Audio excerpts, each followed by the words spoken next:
You have to kind of just, I mean, we've done so much horror together, you have to just turn it off. And I really fully detach. And I was telling Claire that I would go home and watch Nobody Wants This.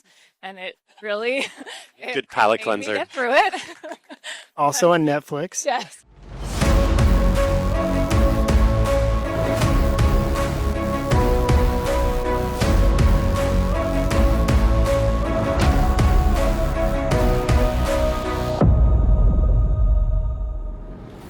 Welcome to Inside the Set with Set Decor, a series that focuses on the design and decor of the stories that excite us and ignite our imagination, where we discuss the collaboration between set decorators and production designers and hear first-hand accounts of how these works of art came to be, from their inception, ideas on a page, to completion, when we get to sit in the dark and experience them collectively.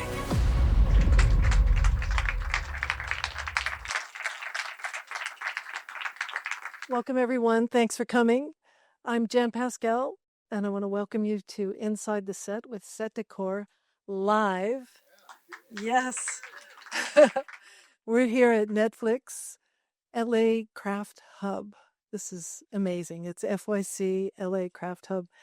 And we're here to celebrate the production designers and set decorators for 3 wonderful shows that are the leading contenders for the Emmys this year, I think. So let's welcome our team tonight. We have the set decorator from Beef, Kellie Jo Tinney. Grace Yun is the production designer, couldn't join us tonight.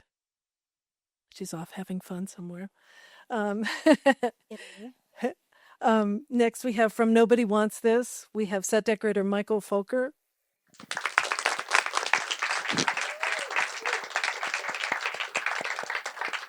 And production designer Claire Bennett.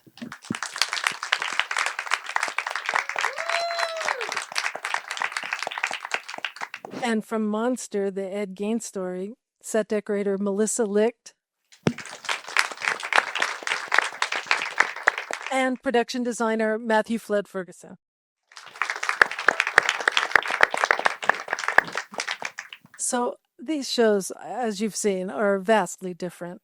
So from true crime dramas, remakes of Hollywood classic movies, contemporary homes, country clubs, it's just amazing. So we want to talk about how each of you dove into these.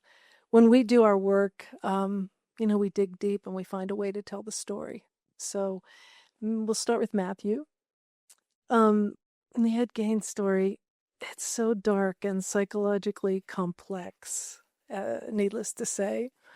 How did you approach creating those environments that it really felt grounded? You were also, you interject a lot of the emotional and psychological background into the story. It starts obviously with a lot of research. And for me, research is obviously there's the internet. I looked at a lot of photography, Depression era photography. I thought about artwork like Edward Hopper, paintings by Edward Hopper and Thomas Hart Benton, sort of Americana in the 1940s. And I also am kind of a cinephile, and I've been watching movies my whole life. And I remember in the movie Night of the Living Dead, when I was 11 years old, most of the film takes place in this abandoned, isolated farmhouse. And I remember the first time you see it in the beginning, it's off in the distance, sort of flat horizon. And it just had this very creepy feeling. It almost should have had its own screen credit. But I thought about how I felt and just sort of thinking how to turn that feeling into an environment that then evokes the same feeling for the actors and for the people that watch it.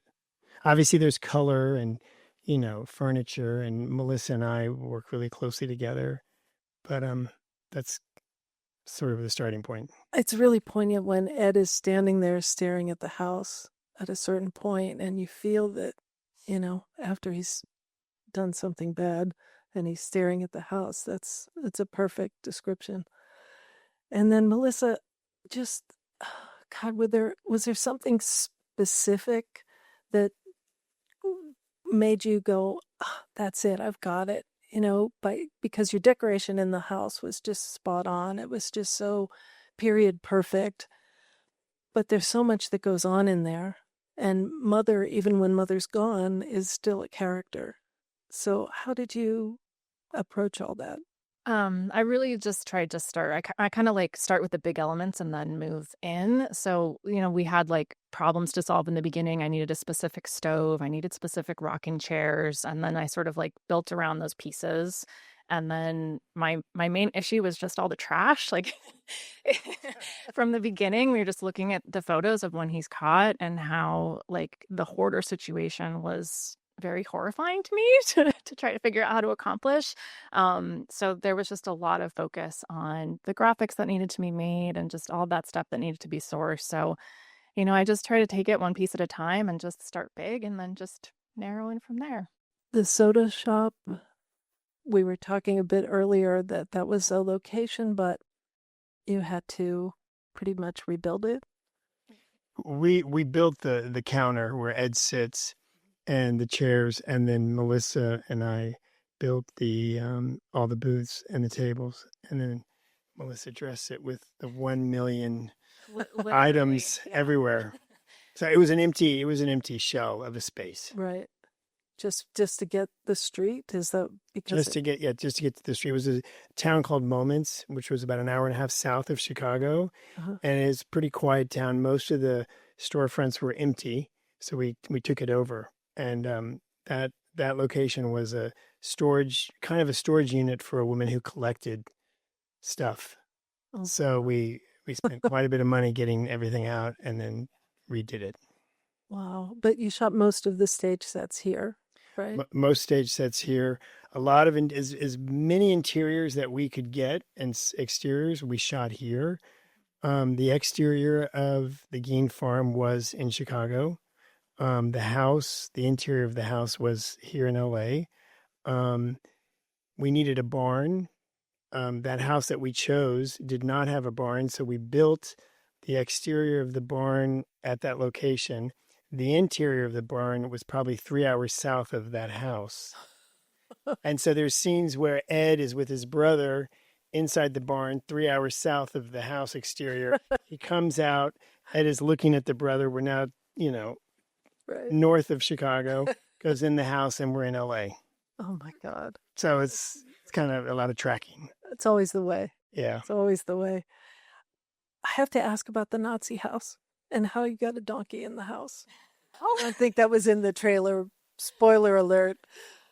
There was a location that we wanted very much, and it's a location that probably many people have shot at the Stimson. I think it's called the Stimson House, and it's down by USC downtown, right? Is that what it was? And it was sort of all a go, and then we can't use it. So we had to rescout. No donkey, right? No donkey. No matter how many carpets we put.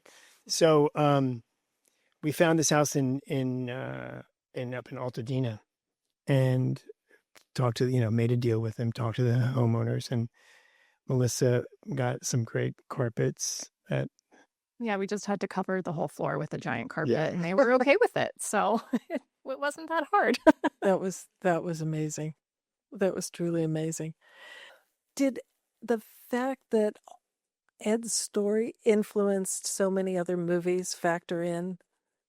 I mean, you alluded to that at the beginning. Yeah, no, very much so. I mean, I remember hearing about sort of whispers, because we were on the Lyle and Eric Menendez story and started hearing like, oh, they're talking about maybe doing the Ed Gein story. And I was familiar with his story, and I was familiar with the influence that he had on Psycho with Robert Bloch, who wrote the novel. So visually, I was sort of, obviously it's a very dark story, but I was excited for the opportunity. And what we discovered in the research, Robert Bloch, who wrote the novel Psycho, lived in the neighboring county, so probably 20 miles away. Wow. And when Ed Gein was caught in 1957, it was a huge deal. So not only all the cops in Wisconsin, but they came over from Michigan. And so he wrote the novel Psycho, and then Hitchcock bought it in 1959 and then made the film in 1960. It's amazing. And then Tobe Hooper, with the Texas Chainsaw Massacre, there's a bit of sort of, I guess, homage with Leatherface. Oh, yeah. and all That's of right. that. Yes. So we recreated all of that. Right. And then into the early or late 80s, is it, with Silence of the Lambs, or 1990, maybe. Wow. All right, let's move on to something a little bit lighter. So, for Nobody Wants This, it was sort of a love letter to Los Angeles. I mean, there were so many wonderful locations. First of all, we're grateful that Netflix was shooting so much in Los Angeles. Very much Thank so, you. yes. But, one space was more comfortable than the next, I felt, as you went from person's house to person's house. Claire, how did you approach figuring out what space was what and how many did you build? And Yeah, so hi everyone. So we've season 1 and 2 that Michael and I did, and the journey that Joanne and Noah go on, this sort of romantic, fun, exciting love story. I think it was our job to then create the backdrop that sort of went along with that. And I would say there was lots of conversations about making sure that the space reflected almost like the aspirational element of that, the fun of it. And then on top of that, it was working with locations. Now, it's probably it's maybe the second show that we've ever done where it was all locations for the first 2 seasons. And that, as I think probably many art department people here know, has its own host of challenges.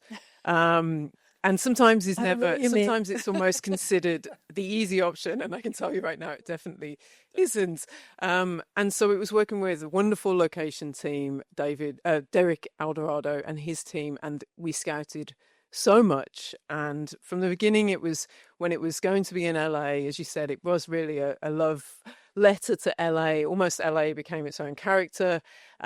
We talked about the fact that we wanted to make sure we saw LA perhaps, not just shoot the typical places in LA, see all over. And, there's a lot of East Side that perhaps doesn't always make it onto camera.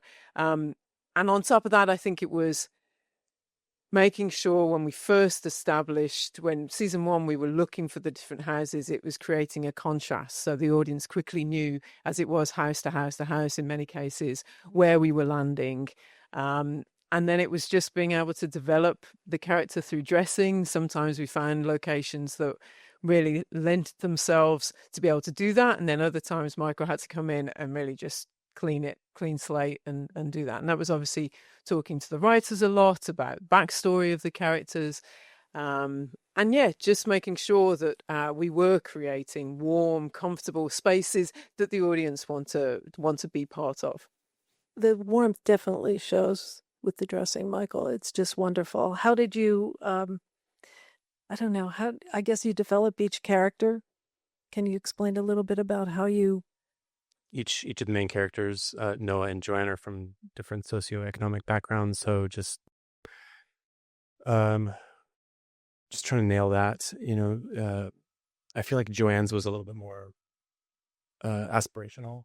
Yeah. She's a young woman, single woman, and the place we got was very nice. So I think it was kind of maybe dressing it down a little bit so she didn't feel so affluent. There was a bit of a transition, I feel, from season 1 to season 2. Now that she's with Noah, I feel like maybe she's matured a little bit, and there's a little bit more sophisticated art, and maybe not as messy as it was season 1. But yeah, that's... How many podcasts did you research getting ready for the sisters? Quite a bit, but Kristen was the expert because her husband Dax has a podcast, so she was very... And Aaron, the showrunner, stories based on her life, so they were very they had a lot of input. I didn't realize that. That's interesting. And I have to confess that one of my favorite scenes in the very last one was the wedding, the engagement party, which you shot at the Academy Museum of... Yeah, it was such a privilege to shoot there. It's such a beautiful location, and the vistas there are stunning. It really shows off in the sphere. In the sphere, yeah. It's kind of the Death Star. It's quite lovely.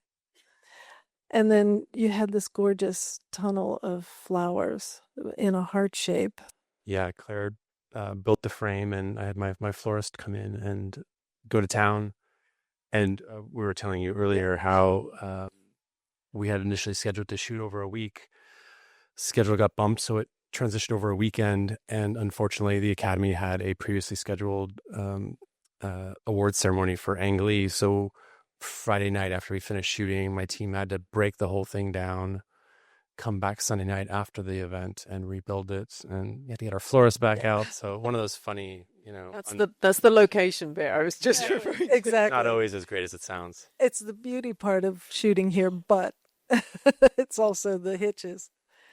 But it just looked beautiful. Did you have a favorite? Either of you have a favorite location? Joanne's, I think we took a long time to try and find that location, and we talked a lot about what architecturally, what we were trying to find. Erin was keen on it being kind of Beechwood Canyon vibes, a sense of a bit of old Hollywood. We found in the end a beautiful space, which again, probably almost is perhaps the house itself would in theory be probably too much for Joanne to be able to afford, but we were able to shoot it in a way that I think brings it down into her world, yet touch on that aspiration I was just talking about. And so architecturally, that was a lovely space, I think. It had a good flow to it. I think you were able to sort of run with the idea that maybe Joanne was shopping at flea markets and such like, and kind of find some of the stuff was the homeowners, because it was a beautiful space to start with, but then you were able to add your character details and your touches to really mix it up. So that was nice. And then it contrasted very nicely with the Rocklaw family traditional house, where we talked about making sure not only that house obviously is very different from Joanne's just to start as a starting point, but it just in dressing wise then allowed us to give such a nice contrast and complement the story in terms of it's definitely very different from Joanne's world, and she's entering this world. And so that was sort of we were very keen to make sure that showed. And because it was 2 seasons, did people allowed you to come back? I mean, how did that work? Because we got back into all the places, but there was more money involved, and yeah. Another beauty of shooting in Los Angeles. There were a lot of opponents in the neighborhood for Noah's house in Eagle Rock, and I know the neighborhood was anti-filming, tried to get us. That's unfortunate. Kicked out, but we hope that people will jump on the bandwagon here. Embrace shooting in LA. Yes, please. Please, please, please.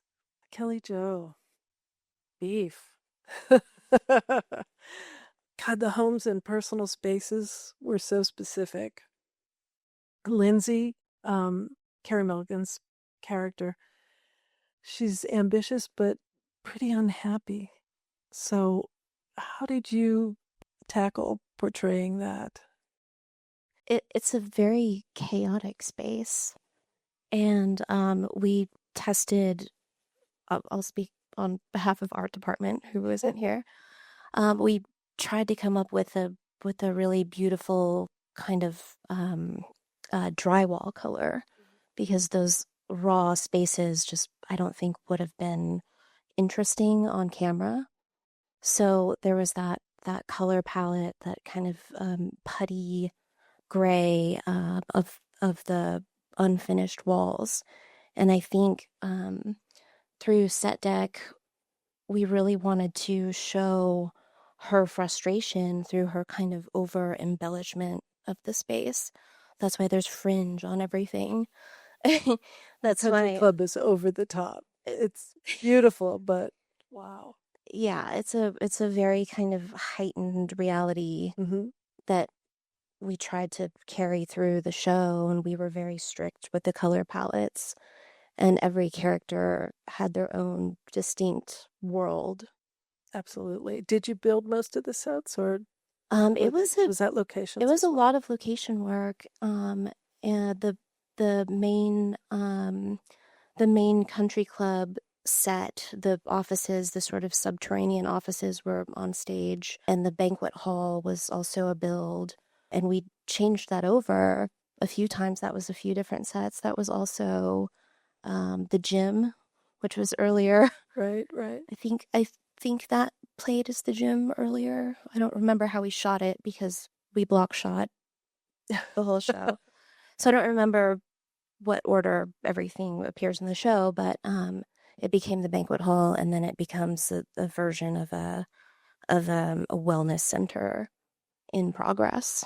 And what about the surgery center, in the Korean surgery center? Was that here as well? I would love to be able to speak about that. All I know, so there was a Korean unit, and I stayed behind with one of the art directors, and we'd had other things we were shooting, but there was a full build that happened in Korea, and they built that entire set. Right, because they had to run out of the Yeah. building back and forth. They really wanted to feel the soul of it. So Can you talk about Josh's little man cave?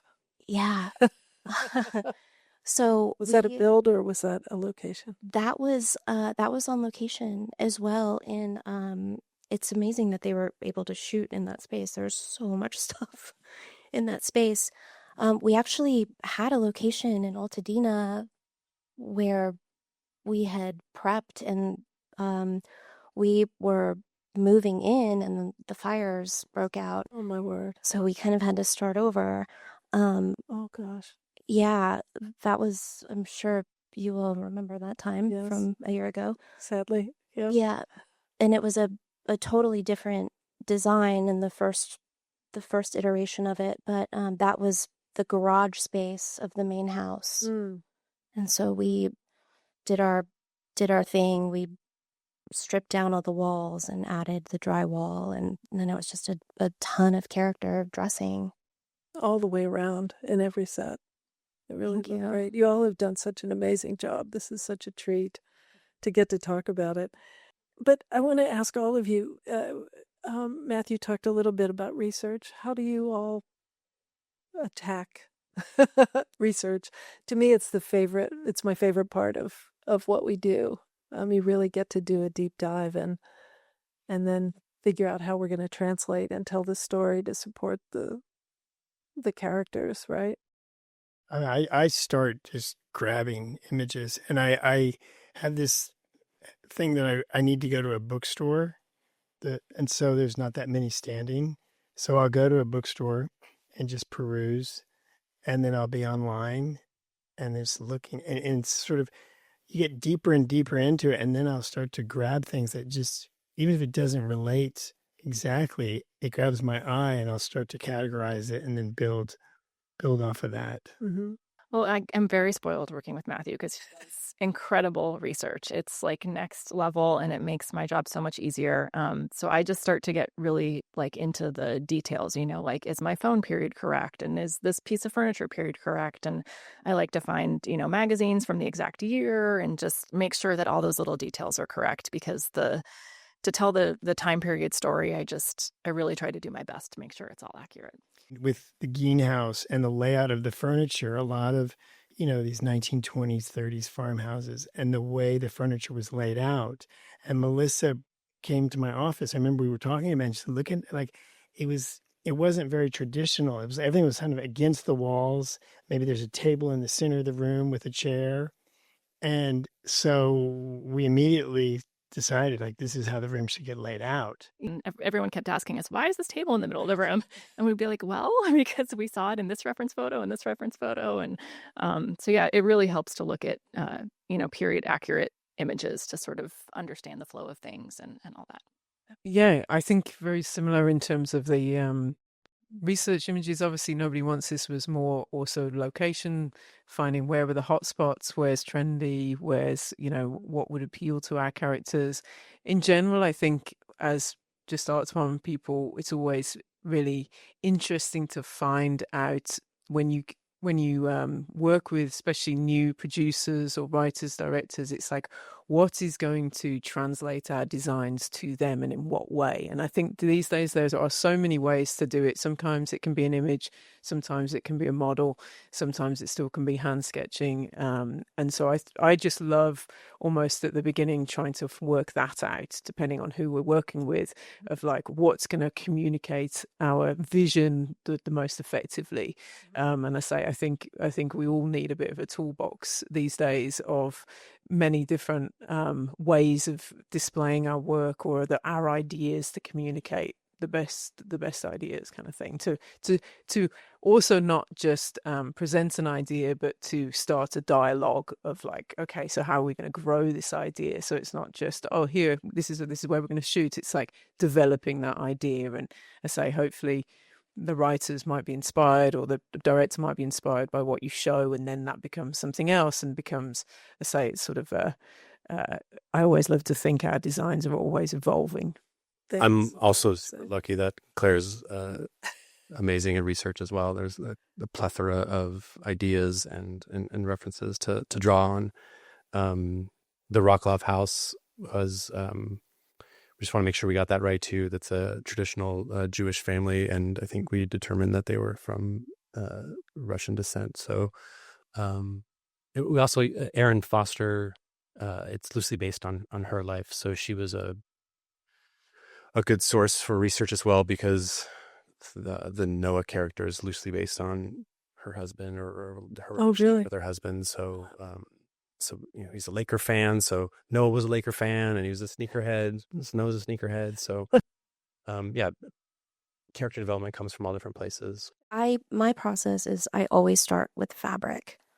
That is what I key everything off of, and we kind of build worlds from there. But Grace had put together these boards, and one of the images that she found was of a fruit still life, and it was just the most beautiful image with the most deep, rich colors, and that's where we found our palette for. That's great. The Josh and Lindsay home. That's where the wallpaper color came from, this beautiful beetroot color. And then I had the fabric for the sofa, and we built it from there. That's fantastic. Yeah. Because their home was such a different place than what she did in the country club. Right? I mean, talk about the pillows that we were chatting earlier about her pillow collection.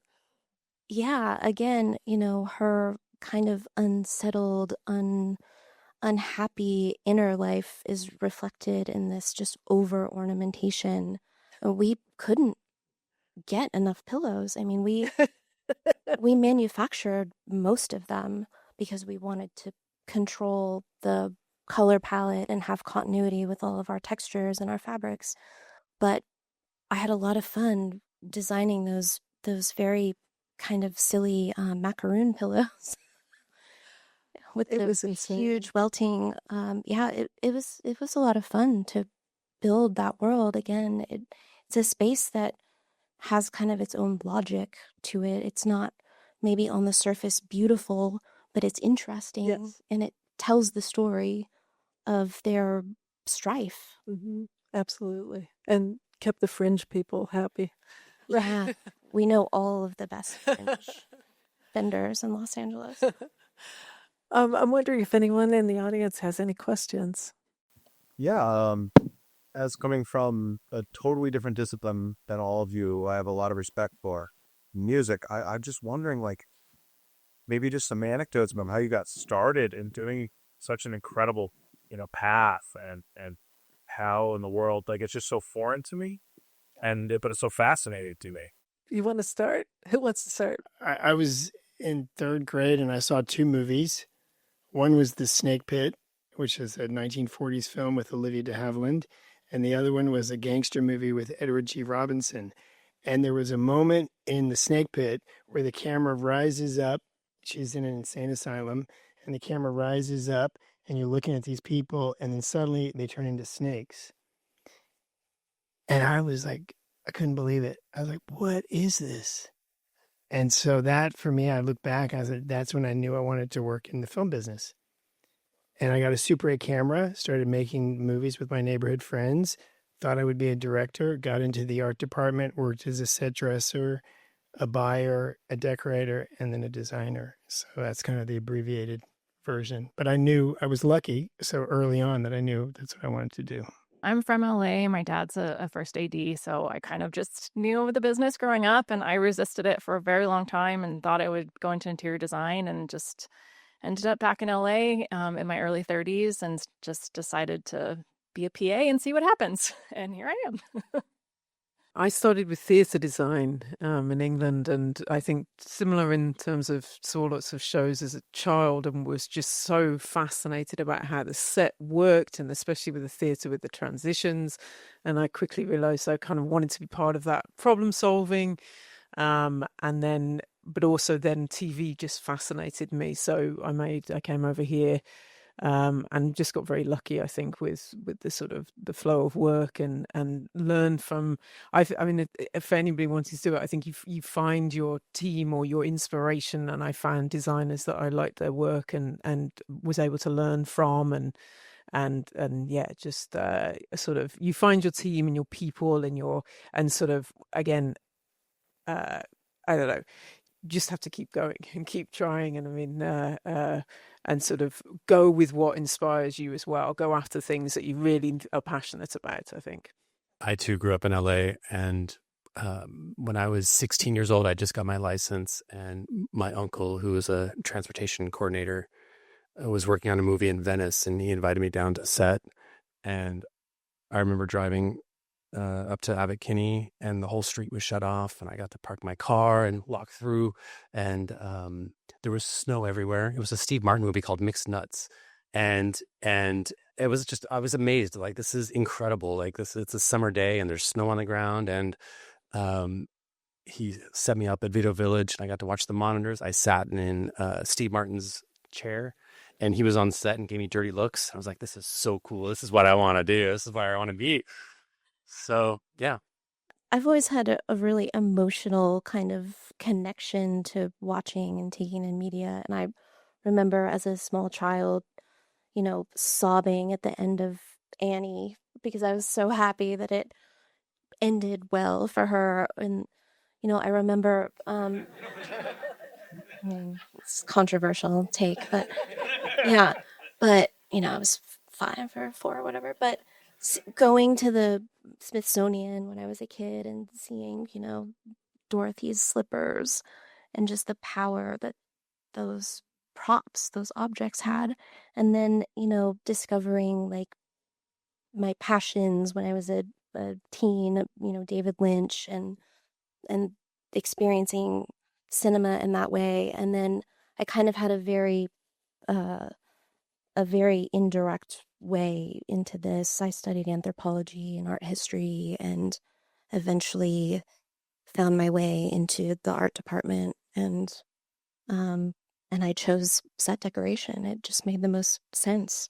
It's the most tactile, and we really get to shape these worlds with our hands and really get to form the look of a show. And build the characters. Yeah. It's always so gratifying when an actor walks onto a set and says, oh, now I know who I am, right?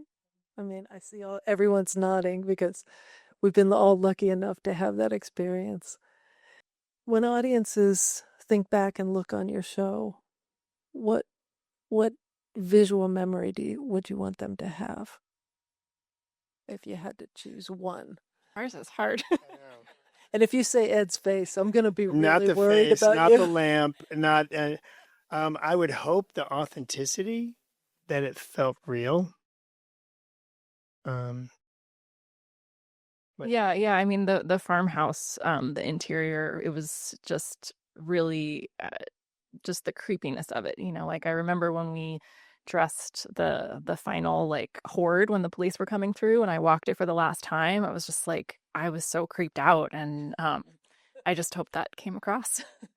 I think just hopefully our sets helped create a good backdrop for the romance, and created a nice light feeling and warm feeling. Yeah, I feel like LA is a main character in it. I feel like it really shows off. It's definitely Our a city. feel-good show. I mean, with emotional things in between, but basically a feel-good. What about you, Kellie Jo? What do you think? I hope that it would be an immersive experience for the viewer to really be pulled into the world. Are there any more questions? Does anybody have any more questions? Are there any Easter eggs in the production design or the set that might able to talk about?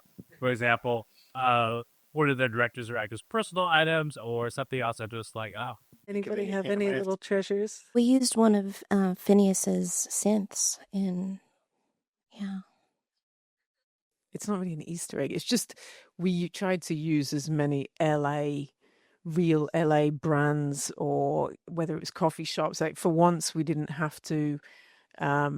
And again, it had its own level of clearance. I'm not trying to make it seem like we didn't have anything to do, but we actually were able to use real LA coffee shops, the bagels. So I don't know if that's really an Easter egg, but it was just for once a nice thing where we weren't having to fabricate fictitious places. Netflix is very generous about that. Yes. Very understanding. Best. We're all very grateful to It Netflix makes for the that. creative process so much more fluid They're very supportive. and real. So Yeah. for say for us, whether it was a coffee mug, whether it was a bag, it was the real genuine thing. Anybody else? Any other questions? How did the research have any particular effect upon you? Like, what were you building that some of that stuff out of? I mean, you're talking about furniture built out of victims, so well, what guys used to put that together? Yeah, I wish I could say it affected me, but you have to kind of just, I mean, we've done so much horror together, you have to just turn it off. And I really fully detach. And I was telling Claire that I would go home and watch Nobody Wants This. And it really Good palate made me cleanser. get through it. Also on Netflix. Yes, being completely honest with that. But yeah, putting that stuff together was honestly horrifying. And the prosthetic team made those pieces of skin for us with all of the parts that were on the skin. And then my draper put them together. So she sewed them into the lampshade and she sewed them onto a chair. Those were, we had to just laugh through it. And my team is great, and we just laughed a lot. Yeah, I mean, it becomes about the object, like the chair and the lamp, because I remember Melissa showed me the chair. I was like, that's perfect. I mean, there were a lot of research pictures, and Life magazine got into the house 3 days after he was caught. So there were images, they're online. We sort of go into the house and you see the police carrying the chair out of the barn. And so we would go off of those images to then try to recreate it. I was telling them earlier that I'm a real true crime buff, and I had trouble watching the whole series. I didn't make it through the whole thing. So now I have to go back because you helped me with what happened. But does anybody else have any other questions? Does anybody have any stories that come to mind that are about just like disasters that have happened on set or things where you have to I mean, I think the location thing, with finding out that we had to undress and redress the set, certainly took us a minute to calm our nerves and make sure the timing, and I'm sure, and I think we had wind issues as well with sails. I'm trying to think if there was anything otherwise set wise. I think, and we've talked about this separately on other panels. I think as art department people, you always have to have a certain level of flexibility because you never know what's going to happen when you walk onto a set, and that might be a location thing, that might be just the director or writers having a different vision that, like I said earlier, evolves. And I think that's important to always remember and not be. I know we've talked about not being so precious about your design, because I think things happen. It doesn't necessarily mean it's a disaster. It just means that you have to adapt. I've always found that when things fall apart, and I don't want to say shit hits the fan, it's really not about, it's about how you get out of it, how you fix it, how you move on. And when that moment happens and everyone comes together, I always feel like that's when people's true colors show. And you're like, oh yeah, these are team players. Because it's going to happen. You don't want it to happen, but it will. You're sort of always planning a plan B in your head, like, okay, if this doesn't work, then I'll do this, or we'll do that, or we'll gather the team. And It's really great. We did have a location where the bathtub leaked all through the roof into the set dressing, and that's again another thing why you should. It's always good to build a set. But yeah. Yeah, we just got a call like, okay, there's water dripping into Video Village through the light, the can light in the ceiling. So yeah, That was in Noah's house. in Noah's house when Kristen and Joanne and Noah were in the bathtub together. Yeah, a little overflow. I would say that would be close to disaster. Did the furniture not show up or almost didn't show up? Yeah, I mean, it was just challenging because we had our stage set in LA that was the interior of the house. Then we had the exterior that was in Chicago. So we had to match the little vestibule perfectly. And not everything made it to Chicago. But I don't think anyone noticed. It was fine. I was horrified. Well, we're just about out of time. And we want to congratulate everyone because all of your work is just beautiful. And thank you all. Thank you all for Thanks, coming. Thank you to Netflix. Thank you for Netflix shooting so much in Los Angeles. We all really appreciate it. And thank you all for coming. Thanks for joining us for this episode of Inside the Set with Set Decor. Don't forget to subscribe to our YouTube channel and visit our website, setdecor.com.